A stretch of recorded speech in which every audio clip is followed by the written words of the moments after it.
I can't cry. I think my emotions are broken. I can't seem to laugh when things are funny and cry when they're not. Instead, I laugh at bad dad jokes, cry when I taste good soup, and get excited to clean my room. I've recently realized there's been a few moments in my life where the situation at hand has provoked tears, yet I can't bring myself to follow suit. Instead, I try to relax, clenching my eyelids tightly, hoping science will drown these heartless rocks with rain, patiently awaiting your tears to trickle down my cheek. But I can't do it. I can't cry. I can't cry because I'm scared to smudge my mascara. I can't cry because I'm saving water to prevent another California drought. I can't cry because I'm out of tears. The day I lost all my tears was one of those days where your own thoughts are merely a misconception.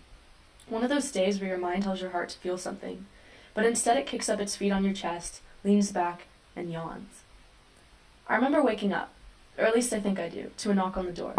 On the other side, my aunt anxiously waiting to uncover my future, located in room 1327 on the second level of the hospital, where my parents had sat religiously for 3 days with hands interlocked at the bedside of my older brother. At 7, I couldn't completely comprehend the complexity of my brother's condition, or how to spell it for that matter. Most of the day was a hurricane, all information thrown at me like debris in a storm. But there was one thing that stuck in my mind. As I traced the words pouring softly from the stuttering lips of my father, "Don't freak out," my brain yells at my heart. But it's no use. Quickly understand that I will soon forget the contagious smile that once blinded me like the sun, picking sadness from my frown like petals from a flower. The forever with him in my life just bought a one-way ticket to the sky, and the forever that would soon replace it is one that I'm not ready to accept.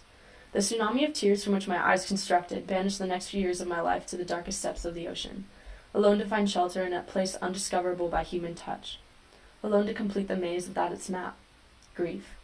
Sleeping on the couch in my parents' bedroom, questioning the 7-year-old version of death, drawing happy pictures of my family to please therapists -1, or not, confused hands snapping crayon after crayon, hesitating to draw a stick figure for my brother.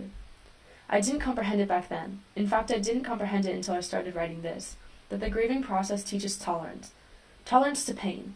The kind that makes you annoyed when people complain about their minuscule problems, like that numbness you get when diving into a bitter lake, but instead captivating your whole heart and mind. My mind is numb to harmless creatures that come to visit but never stay. My mind is numb to emotion. I feel like I can't completely empathize when people express their temporary problems, even if a glimmer begins to form in the corner of their swelling eyes. I can't empathize because I'm yet to understand it. I can't cry because I'm out of tears. But feelings change, and in some new perspective, it's for the better. These heartless rocks have learned to cultivate the flowers from which time has tended to for years, and my heart has learned to constantly reveal itself as fully as possible. Inside I found the key to the chamber which holds the purest form of acceptance, not only acceptance through grief but also through humility, the happy tears. The ones shed through laughter and awe and excitement and gratitude and yawns. I've realized more recently there's been a few moments in my life where the situation at hand is ordinary, like a warm sip of hot cocoa on a cold day. Yet something about the simplicity and monotony from which these moments so blatantly display fuses the fragments once shattered into stained glass colored with growth, telling my story with the rising sun.